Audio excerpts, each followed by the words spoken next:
This is Brian with ScreenFiles.com and Review. What I'm looking at today is Countdown, and this movie surprised me because I read a review earlier, part of a review, which said that it's essentially a comedy or it's comedic, and it's generally not. It's taken very seriously, which, considering the subject matter is itself ludicrous, is important. If you approach something which is on the face of it ridiculous with a very comedic take, it becomes a joke. And if that's what you're aiming at, more power to you. But if it's not, it doesn't work out very well.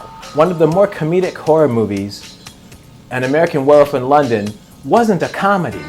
There were certain elements of it that were comedic, but it was not a comedy. And conversely, Countdown has some aspects which are funny. It has humor, in other words. But it is definitely not a comedy, and that works all the better for the movie. If you've seen the trailer, you know it revolves around an app which determines your time of death.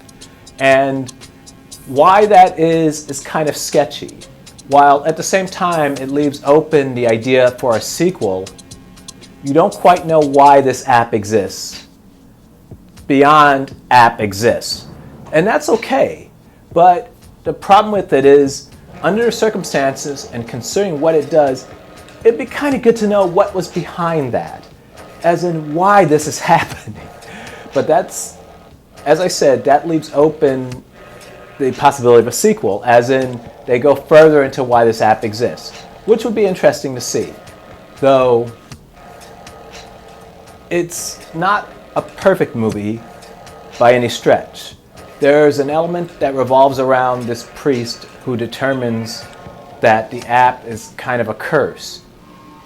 Now, he doesn't get a lot of screen time, but it's an interesting character, and I would have liked to see more of him.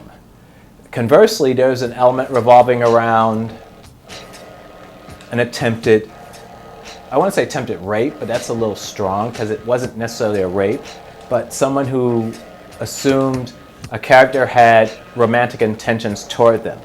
The movie uses that introduction and it kind of expands upon it a little bit in ways that were a little bit off-putting, which isn't to say that it didn't work, because the movie takes it and goes full circle with it. And it makes sense, but initially when I saw this coming about, I was like, oh, why are we dealing with this rapey dude? Why do we need to see this anymore? In the context of the movie, it makes sense. But once again, I didn't really enjoy it, that aspect. Another thing that is interesting about the movie is that it plays like Final Destination. If you recall, Final Destination were a series of movies where people managed to avoid death, and in turn, death hunted them down and killed them.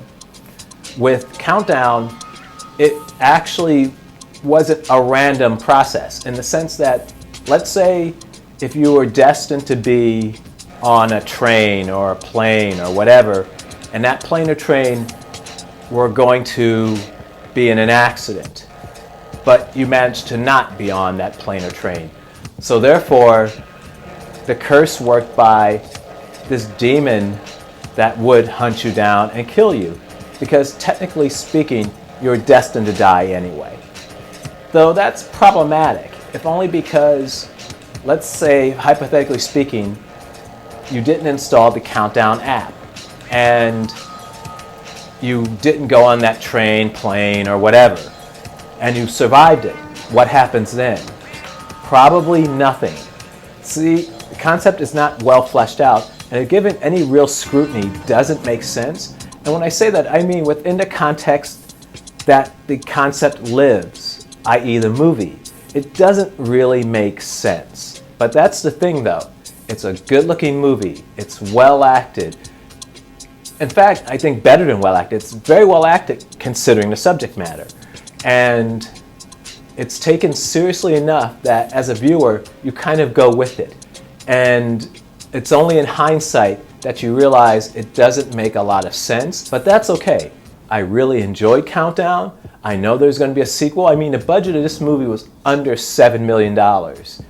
Last time I checked, it made something in the ballpark of 15 worldwide. That's a pretty good profit. And if it doesn't make somewhere in the ballpark of 25 to $30 million at the end of its run, I'd be surprised. Throw in video sales, you've got a bona fide hit here. That's the thing where production cost matters. If you can bring a movie in relatively cheap, like Joker for instance, which is approaching somewhere in the ballpark of $1 billion, it's all profit because it costs so little to make. So Countdown will likely beget a sequel. I hope it's at least as energetic, as interesting, as well done as the original. Check out Countdown, you'll really like it.